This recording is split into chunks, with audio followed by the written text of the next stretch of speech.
3 weeks later, Vexillary sat at her desk in Observatory Station 47.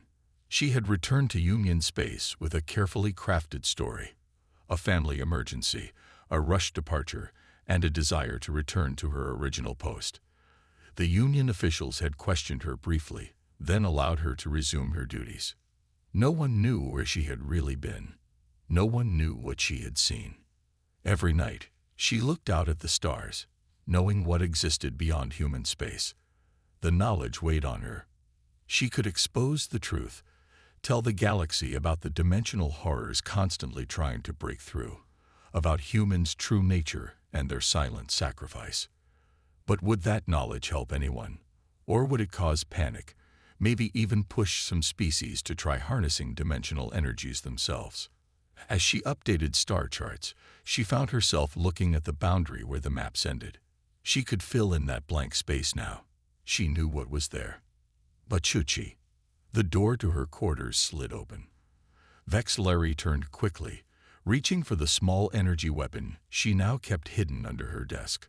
"I hope I'm not interrupting," said a familiar voice. Talon Reynolds stood in the doorway, his easy smile unchanged. "How did you get here?" Vexillary asked, relaxing slightly.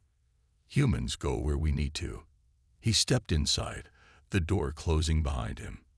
"Admiral Chen told me about your visit, about what you saw." "I haven't told anyone," Vexillary said quickly. "I know." Talon sat down across from her. "That's why I'm here. The burden of knowledge is yours now, as is the choice of what to do with it." Vexillary gestured to her star charts. "I've been thinking about that. The maps are incomplete, but perhaps they should stay that way." Talon nodded. "For thousands of years, humans have allowed a few selected individuals from other species to learn the truth. These people form a network across the galaxy, watching for signs of dimensional incursions, helping maintain the fiction that keeps normal life possible. You want me to join this network," Vexillary realized. "You've proven yourself both curious and wise. A rare combination. You seek knowledge, but understand its power and dangers." Vexillary thought for a long moment. Then she turned to her computer and began working on her original cartography project. But instead of exposing the truth, she added subtle markers around the boundary, symbols that looked like standard navigation warnings to most, but contained hidden meanings for those who knew what to look for. "Those who are ready to understand will see the patterns," she explained. "Those who aren't will be protected from knowledge they can't handle." Talon smiled. "A map with 2 layers of truth. Clever." As Vexillary finished her work, Talon handed her a small device bearing the insignia she had seen at Sentinel Command. "What is this?" she asked. "An invitation. The Xendathi brain structure has similarities to humans, more than most species. We believe you might be compatible with some of our dimensional technologies. If you're willing, we'd like you to join us as our first Xendathi recruit." Vexillary looked at the device, then out at the stars beyond her window. Somewhere out there, humans stood watch against horrors most of the galaxy never knew existed. They had carried this burden alone for millennia. Perhaps it was time they had help. She took the device from Talon's hand. "When do we start?" "Now," he said, standing. "Pack only what you need. Where we're going, the old maps end. And your new journey begins." As their ship later crossed the boundary, Vexillary stood at the viewport watching the familiar stars give way to the strange beauty of the overlap. Beyond the edges of all known maps, she had found her true purpose. Sometimes, the most important parts of any map were not what they showed, but what they chose to keep hidden. Observatory Station 47 was not the punishment Vexillary expected. The station hung on the edge of Galactic Union space, its massive telescopes pointed toward distant stars. For 3 months, she did her work quietly, scanning and cataloging new star systems, always careful to avoid looking toward human space. But she didn't forget her mission. One morning, while checking communications, Vexillary noticed an encrypted message to the station director. Using her cartographer access codes, she managed to view part of it. human diplomatic delegation arriving at Galactic core in 14 cycles. This was her chance. She drafted a formal request. As a cultural specialist with cartography training, I am uniquely qualified to assist the upcoming diplomatic exchange. To her surprise, the request was approved. Within days, Vexillary found herself aboard a transport to the Galactic core, the massive space station where representatives of all species gathered to govern the Union. The Galactic core was overwhelming. Thousands of different aliens moved through its curved hallways. Vexillary had never seen so many species in one place, but she was looking for one species in particular. She found them at the welcoming ceremony. Humans were easy to spot. They stood upright on two legs with only 2 arms and no tail. Their skin came in different colors, but all of them had hair on their heads. They looked so simple compared to other species, yet everyone watched them nervously. "First time seeing humans?" asked an older Xendithi beside her. Vexillary nodded. "They look ordinary." The older Xendithi laughed. "Don't let appearances fool you. Watch how the others act around them." Vexillary observed carefully. The proud Krell warriors, with their armored bodies and fierce reputation, kept a respectful distance from the humans. Even the ancient elders, who usually ignored younger species, seemed careful in how they spoke to the human delegation.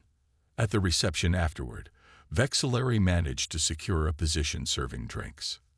As she moved among the guests, she listened carefully. "The humans are requesting more trading rights," one diplomat whispered. "Give them whatever they want," another replied. "We don't need another Krell incident." Vexillary nearly dropped her tray. The Krell incident, the same one her mentor had mentioned. Later, she noticed a Krell commander drinking alone. The massive warrior had consumed enough fermented juice to make his 4 eyes unfocused. Vexillary approached with a fresh drink. "More refreshment, honored commander." The Krell took the drink. "You're too young to remember the glory days," he rumbled. "Before we knew better than to challenge the humans." "What happened?" Vexillary asked innocently. The Krell leaned closer. "We sent our best battle fleet to take a human colony. 600 ships. And do you know what happened?" He gulped his drink. "They vanished. All of them. No debris, no distress calls. Just gone. The humans destroyed them." Vexillary whispered. "No," the Krell said, his voice dropping. "That's the terrifying part. The humans didn't seem angry, just disappointed, like we'd failed some test."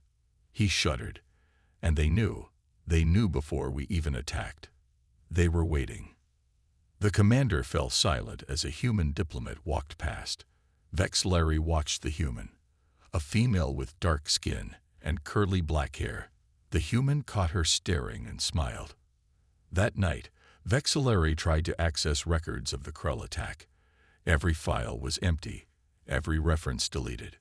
The only proof it had happened was in the memories of those who had lived through that time, and in the fear that still shaped how the galaxy treated humans. For the next few days, Vexillary watched the humans carefully.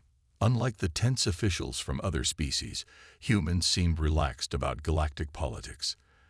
They joked and laughed loudly. They ate strange foods. They seemed so ordinary. During a cultural exchange event, Vexillary found herself standing next to a human male with light brown skin and dark hair. He was shorter than many humans, but had a friendly smile. "Enjoying the festivities?" he asked her.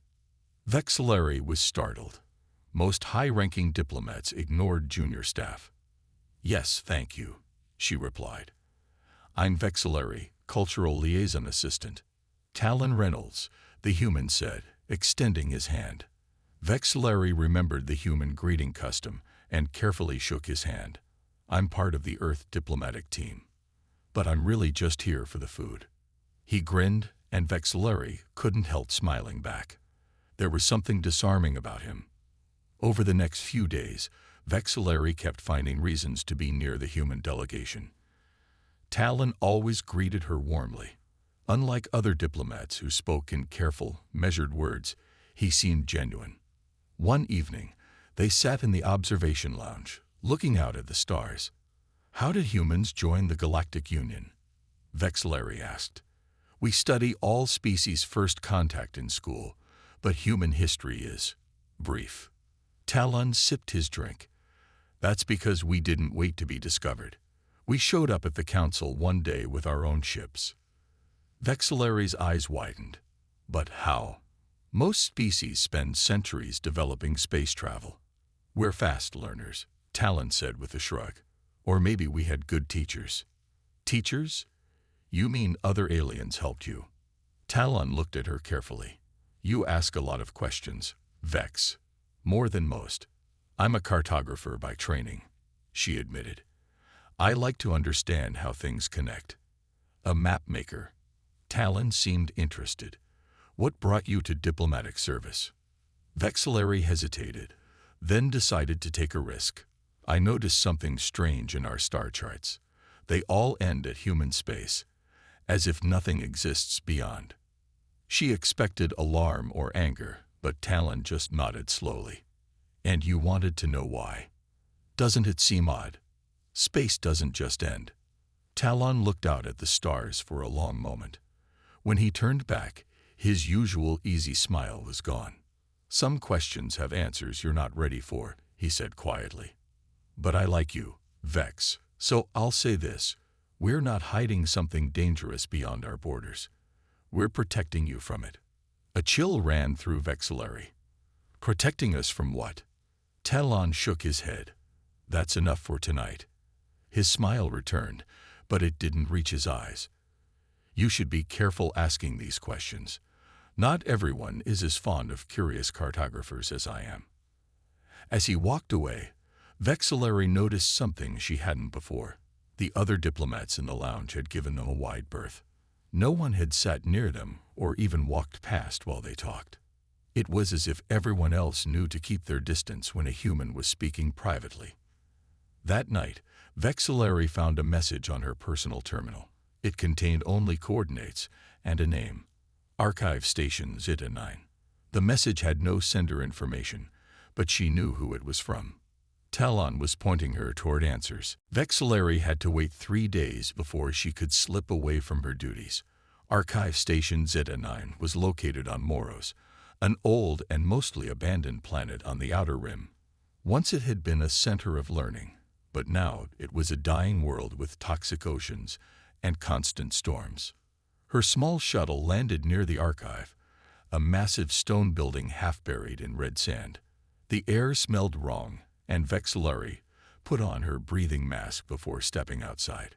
The archive entrance was sealed, but when she approached, the door recognized her Union credentials and opened with a groan. Inside, rows of ancient data crystals filled shelves that reached to the high ceiling.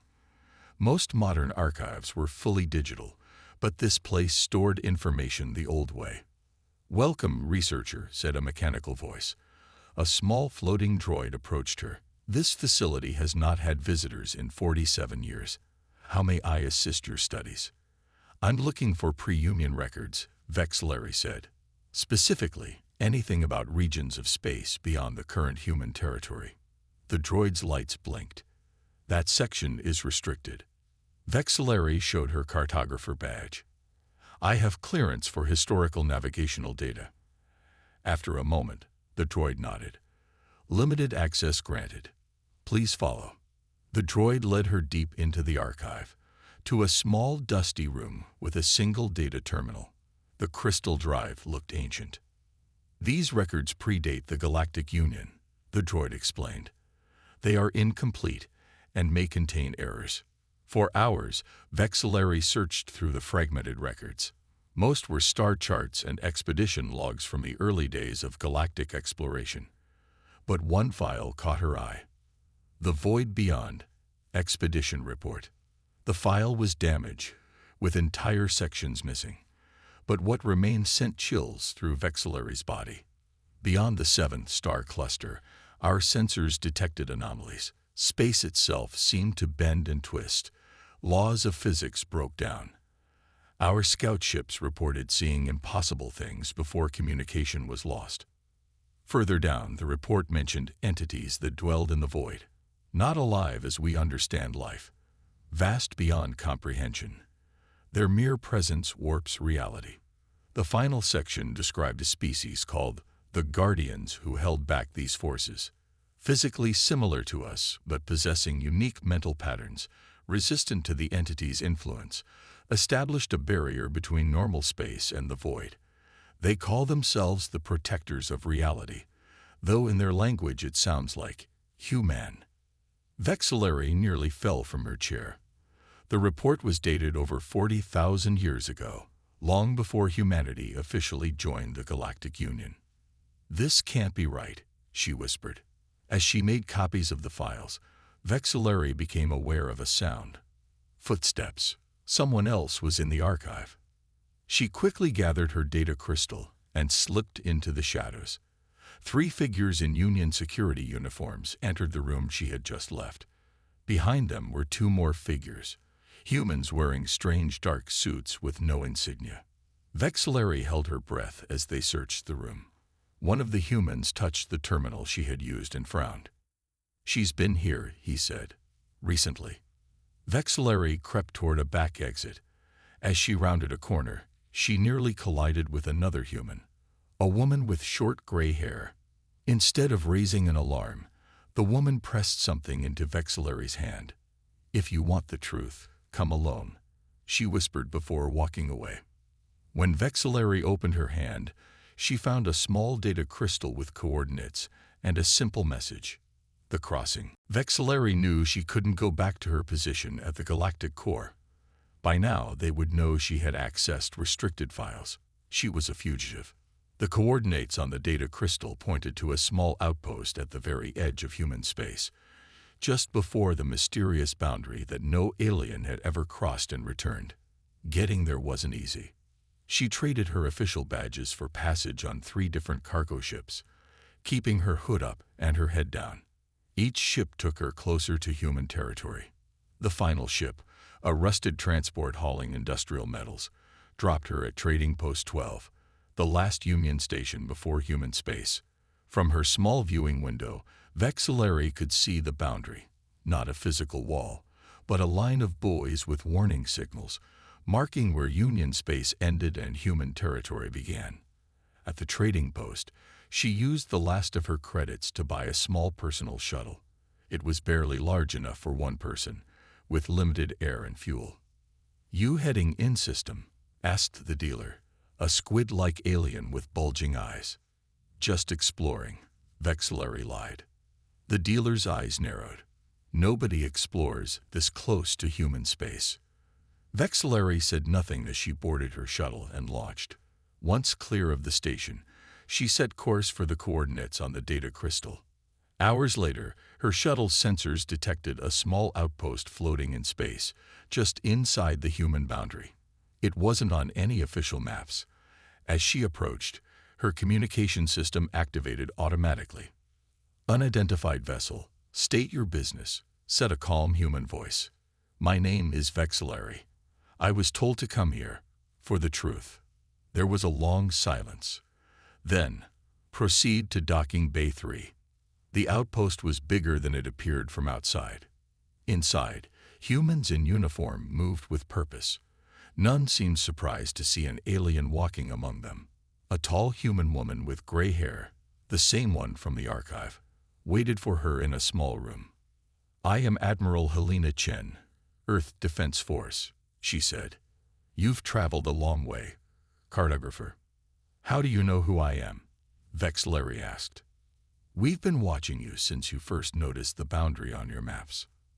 Few have your persistence. Fewer still would use it to pursue truth rather than power." Chen led Vexillary to a window overlooking a massive hangar. Inside was a ship unlike any Vexillary had seen, sleek and black, with strange patterns etched into its hull. "What you seek lies beyond the boundary," Chen said. "I'm offering you a choice. You can return to Union space with a plausible story. We'll ensure your safety. Or, Vexillary prompted. or you can cross the boundary with us and learn why the maps end.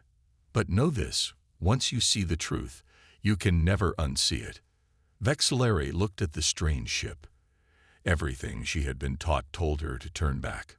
But the cartographer in her, the part that needed to fill in empty spaces on maps, could only give one answer. "I want to know," she said. Chen nodded. "Prepare for departure in 1 hour."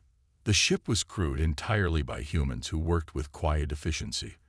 As they approached the boundary, Vexillary watched in fascination as the crew began performing what looked like rituals, specific movements and words spoken in sequence. Reality itself seemed to waver as they neared the boundary. The stars outside blurred and stretched. "Barrier approaching," called out a crew member. "Anchors secure. Reality locks engage. Brace yourself," Chen told Vexillary. "The first crossing is always the hardest." The ship shuddered as it passed through what appeared to be a wall of light. Vexillary felt her body stretch and compress at the same time. For a moment, she thought she could see through her own hands. Then everything snapped back to normal, except nothing was normal anymore. Vexillary pressed her face against the viewport, unable to believe what she was seeing. Space itself looked different here. Instead of the empty blackness with distant pinpoints of stars, the void was alive with colors. Streams of energy flowed like rivers between the stars, visible to the naked eye. Some were gentle blue, others angry red, all pulsing with power. What is this place?" she whispered. Admiral Chen stood beside her. "We call it the overlap. It's where our universe touches others." Floating in the distance were structures that defied logic, massive geometric shapes that seemed to fold in on themselves, crystal formations larger than moons, and what looked like cities built on nothing at all. Some of these structures pulsed with inner light. Others were dark and seemed to absorb the light around them. "Are those buildings?" Vexillary asked. "Some are. Others are entities, living things, though not as we understand life." The ship moved through this strange space carefully, following specific paths between the energy streams. Vexillary noticed that the humans checked instruments constantly, speaking in codes to each other. "Long ago," Chen explained, "the barriers between dimensions were stronger, but they've worn thin in places. Hundreds of thousands of years ago, entities from these other realities began to break through." On a large screen, Chen showed images of worlds torn apart, stars collapsing, entire systems warped beyond recognition. Most species that encountered these entities were destroyed or enslaved. The entities have powers and technologies that function like magic to us. Some can reshape reality with a thought. Others can possess entire populations. But something was different about humans, Vexillary guessed. Chen nodded. "Our brains are wired uniquely. We can see patterns others miss. We can imagine impossible things. Most importantly, we can believe contradictory ideas at the same time." She smiled slightly. "It turns out that's excellent protection against entities that try to control your mind." The ship passed near a massive structure that looked like a shattered planet, held together by strands of light.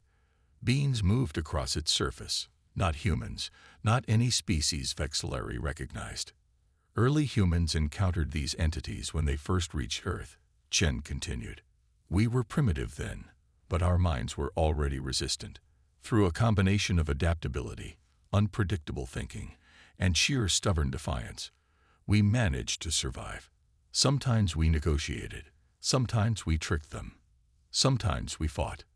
You fought beings that could reshape reality." Vexillary couldn't imagine it. "Not always successfully," Chen admitted. "But we learned from each encounter.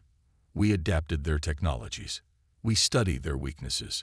The ship changed course, heading toward what looked like a tear in space itself, a wound in reality where stars and energy swirled into a vortex. "The entities want to fully enter our dimension, to feed on the energy of our stars and the life of our planets. We've been holding them back for millennia." Vexillary suddenly understood. That's why the maps end at human space. You're not just another species in the Union. Your guardians. Chen nodded solemnly. We patrol the weakest points in the dimensional barriers, the places where the overlap threatens to spill into normal space. But why keep it secret from the rest of the galaxy? Because knowledge of these entities can change you, Chen said, her eyes never leaving the viewport. And not everyone changes for the better. The ship changed course, heading toward a massive space station hiding in the shadow of a broken moon. The station was enormous, at least 10 times larger than the galactic core. It was shaped like a wheel with 8 spokes, each one the size of a city. The entire structure pulsed with the same strange energy Vexillary had seen flowing through space. "Welcome to Sentinel Command," said Admiral Chen, the headquarters of humanity's eternal watch. As they docked, Vexillary saw hundreds of ships coming and going, all human designs, but with variations she had never seen before. Some seemed partially transparent, others bent light around them in impossible ways.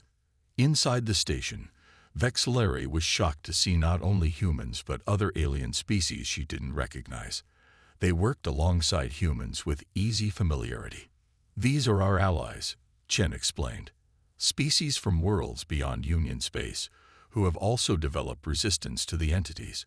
We don't fight this battle alone." They entered a massive control room.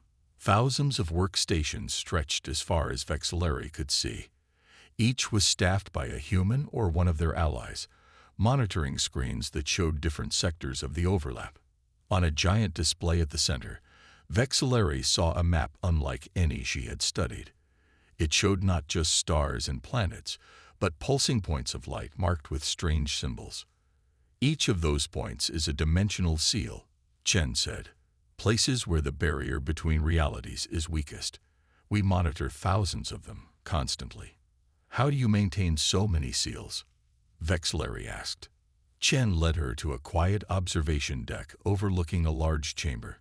Inside, 20 humans sat in a circle, their eyes closed, hands linked. In the center of their circle was what looked like a tear in reality, a floating, jagged hole in space. "Humans have adapted," Chen said quietly. "Every one of us carries genetic modifications that allow us to perceive and interact with dimensional energies. We can see what others cannot, touch what others cannot." As Vexillary watched, energy flowed from the humans to the tear, slowly closing it. "These modifications would drive other species to madness," Chen continued. "We've tried. Many died. Others became corrupted. That's why we keep the truth hidden. Not out of secrecy, but out of protection." "Is that how humans advanced so quickly? You took technology from the overlap." "We reverse-engineered what we could, but it came at a cost." Chen pushed up her sleeve, revealing strange patterns beneath her skin that pulsed with faint light. "None of us are fully human anymore. The changes are passed to our children. It's the price we pay." They walked through corridors filled with humans and their allies, all working with purpose. "Our expansion into space wasn't about colonization," Chen explained. "It was about establishing a protective perimeter around the most vulnerable dimensional weak points." Vexillary suddenly understood. "That's why you joined the Galactic Union. Not for trade or diplomacy, but to create a buffer zone." Chen nodded. "The farther other species stay from the boundary, the safer they are." They stopped at a viewport overlooking the broken moon. Something massive moved in the shadows behind it, something with no fixed shape, constantly changing. "We didn't choose this role," Chen said softly, "but we've accepted it. The alternative was extinction, not just for us, but for everything." Vexillary stared at the shifting shadow. "What happens if you fail?" Before Chen could answer, alarms blared throughout the station. "Breach in Sector 7, announced a voice over the speakers. "All personnel to emergency stations." Chen's face hardened. "You're about to find out." Chen grabbed Vexillary's arm. "Stay close to me," she ordered as they rushed through crowded corridors. Humans and their allies ran in organized patterns, no panic despite the blaring alarms. They reached a massive circular room with a domed ceiling. In the center was a control platform surrounded by glowing displays. Officers called out reports, while others worked at stations arranged in concentric circles. "Status report," Chen demanded. "Class 5 breach in progress, Admiral," responded a young human woman. "Something massive is breaking through near the Arcturus seal." On the main display, Vexillary saw a tear forming in space itself. The tear glowed with sickly green light, pulsing as it grew larger. Around it, space twisted and bent like fabric being pulled apart. "Deploy Barrier Team Alpha," Chen ordered. "Prepare containment protocols." Vexillary watched in awe as humans transformed before her eyes. Officers interfaced directly with strange technologies, their skin glowing with the same patterns Chen had shown her. Soldiers donned armor that seemed to bend light around them. Some began speaking in languages that made Vexillary's head hurt, sounds no normal throat should make. "What's happening?" she asked, holding her head as a wave of dizziness hit her. "Reality is thinning," Chen explained quickly. "Shield your thoughts. Imagine a wall around your mind." The tear in space grew larger. Through it, Vexillary glimpsed something, a shape that her eyes couldn't quite focus on, vast and geometrically impossible. It shifted and changed, sometimes looking like a mountain of flesh, other times like a storm of blades. Each time she tried to understand what she was seeing, pain shot through her head. "It's coming through," someone shouted. A massive tentacle, if something made of angles and mathematics could be called a tentacle, pushed through the breach. Where it touched normal space, reality itself seemed to dissolve. "Containment failing," called out an officer. Chen stepped forward. "Initiate Protocol Omega. Redirect the breach." "Admiral, the nearest containment dimension is already at capacity," warned another human. "Then we make room." Chen's voice was grim. "Call for volunteers." Without hesitation, 12 humans stepped forward. They formed a circle around a small platform, joining hands. Their skin began to glow brighter. "What are they doing?" Vexillary whispered. "Creating a new pocket dimension," Chen said softly. "It requires sacrifice." As Vexillary watched, the volunteers began to change. Their bodies glowed brighter until she couldn't look directly at them. Energy poured from them toward the breach, forming a new tear in reality beside the first one. A controlled tear. "Now," Chen ordered. Energy beams shot from the station, pushing the entity toward the new opening. The creature resisted, its impossible form thrashing against normal space. But the humans held steady, directing their combined power to force it away from our reality and into the pocket dimension they had created.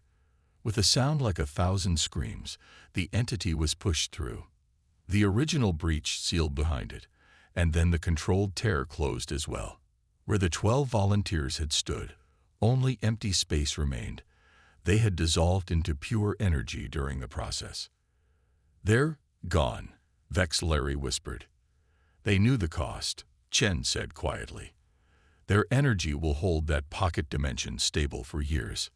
What shocked Vexillary most was the faces of the other humans. There was sadness, yes, but also something else, a grim satisfaction. They had saved countless lives, and to them, the sacrifice was worth it.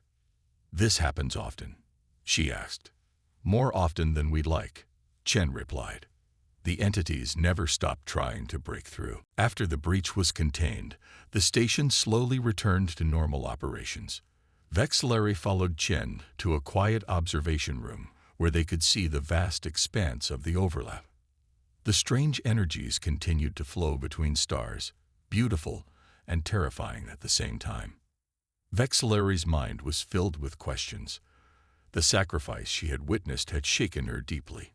12 lives given willingly to save countless others. It went against everything she knew about self-preservation. "How long have humans really been doing this?" she finally asked. Chen was quiet for a long moment. "That depends on what you mean by humans. I don't understand. Humanity as it exists now is not entirely the original species that evolved on Earth," Chen said softly. "We were changed. Chen touched a control panel, and a holographic display appeared between them. It showed primitive humans, shorter, hairier, with hunched postures. This is what we once were.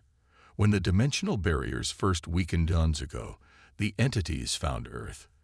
They saw potential in us, in our unusual brains and adaptability. They experimented on us. The image changed, showing these early humans being altered by strange energies, their bodies and brains changing.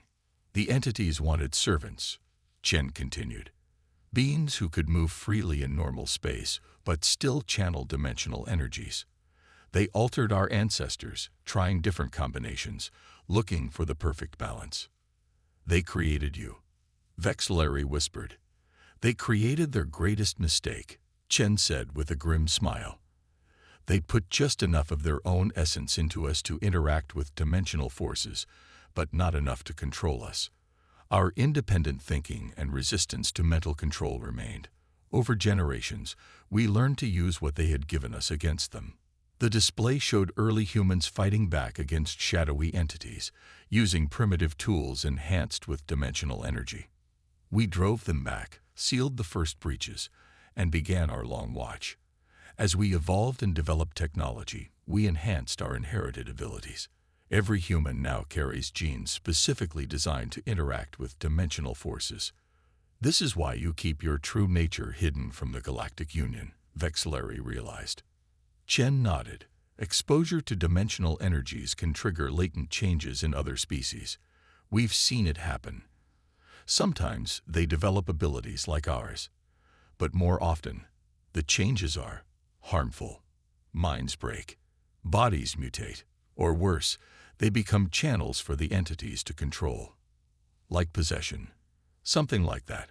The entities can't fully enter our dimension on their own. They need hosts. Humans resist this naturally now. Other species rarely can. Vexillary looked out at the overlap, understanding at last. So when the ancient records called humans the Guardians, they were right. You've been protecting the galaxy for far longer than anyone knows. We're not fully human anymore, Chen said, her skin patterns glowing faintly. But we're the best hope the galaxy has. That's why we patrol the boundary. That's why the map ends with us. Vexillary thought of the comfortable ignorance of the Galactic Union, species going about their lives never knowing how close they came to destruction. Never knowing that beings with just enough human left in them stood as an eternal shield against cosmic horror. What happens now? She asked quietly. Chen looked at her thoughtfully. That depends on you. 3 weeks later, Vexillary sat at her desk in Observatory Station 47. She had returned to Union space with a carefully crafted story, a family emergency, a rushed departure, and a desire to return to her original post. The Union officials had questioned her briefly, then allowed her to resume her duties. No one knew where she had really been. No one knew what she had seen. Every night, she looked out at the stars, knowing what existed beyond human space. The knowledge weighed on her. She could expose the truth, tell the galaxy about the dimensional horrors constantly trying to break through, about humans' true nature and their silent sacrifice. But would that knowledge help anyone? Or would it cause panic, maybe even push some species to try harnessing dimensional energies themselves? As she updated star charts, she found herself looking at the boundary where the maps ended. She could fill in that blank space now. She knew what was there. But should she? The door to her quarters slid open. Vexillary turned quickly, reaching for the small energy weapon she now kept hidden under her desk. "I hope I'm not interrupting," said a familiar voice. Talon Reynolds stood in the doorway, his easy smile unchanged. "How did you get here?" Vexillary asked, relaxing slightly. "Humans go where we need to." He stepped inside, the door closing behind him. "Admiral Chen told me about your visit, about what you saw." "I haven't told anyone," Vexillary said quickly. "I know." Talon sat down across from her. "That's why I'm here. The burden of knowledge is yours now, as is the choice of what to do with it." Vexillary gestured to her star charts. I've been thinking about that. The maps are incomplete, but perhaps they should stay that way. Talon nodded. For thousands of years, humans have allowed a few selected individuals from other species to learn the truth. These people form a network across the galaxy, watching for signs of dimensional incursions, helping maintain the fiction that keeps normal life possible. You want me to join this network, Vexillary realized. You've proven yourself both curious and wise. A rare combination. You seek knowledge, but understand its power and dangers. Vexillary thought for a long moment. Then she turned to her computer and began working on her original cartography project. But instead of exposing the truth, she added subtle markers around the boundary, symbols that looked like standard navigation warnings to most, but contained hidden meanings for those who knew what to look for. Those who are ready to understand will see the patterns, she explained. Those who aren't will be protected from knowledge they can't handle. Talon smiled. A map with 2 layers of truth. Clever. As Vexillary finished her work, Talon handed her a small device bearing the insignia she had seen at Sentinel Command. "What is this?" she asked. "An invitation. The Xendathi brain structure has similarities to humans, more than most species. We believe you might be compatible with some of our dimensional technologies. If you're willing, we'd like you to join us as our first Xendathi recruit." Vexillary looked at the device, then out at the stars beyond her window. Somewhere out there, humans stood watch against horrors most of the galaxy never knew existed. They had carried this burden alone for millennia. Perhaps it was time they had help. She took the device from Talon's hand. "When do we start?" "Now," he said, standing. "Pack only what you need. Where we're going, the old maps end, and your new journey begins." As their ship later crossed the boundary, Vexillary stood at the viewport watching the familiar stars give way to the strange beauty of the overlap. Beyond the edges of all known maps, she had found her true purpose. Sometimes, the most important parts of any map were not what they showed, but what they chose to keep hidden.